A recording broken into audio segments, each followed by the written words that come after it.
പരിശോധനയ്ക്കിടെയാണ് excise സംഘം സംശയാസ്പദമായി കണ്ട ബൈക്കിനെ പിന്തുടർന്നത്. ബൈക്കിലുണ്ടായിരുന്ന ഒരാളെ എക്സൈസ് സംഘം പിടികൂടുകയും ചെയ്തു. വെങ്ങാനൂർ ചാവടിനട സ്വദേശി ആദർശാണ് പിടിയിലായത്.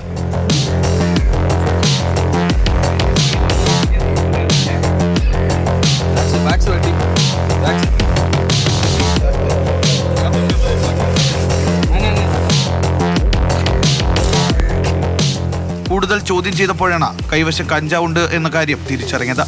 9 കിലോ കഞ്ചാവാണ് മറ്റൊരു കാറിനുള്ളിൽ 5 കവറുകളിലായി സൂക്ഷിച്ചിരുന്നത്.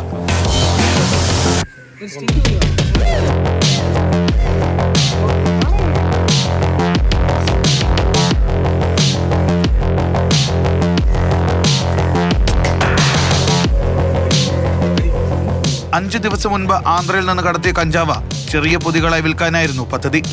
3 ലക്ഷത്തിലേറെ രൂപ വില വരുന്ന കഞ്ചാവാണ് പിടികൂടിയത്.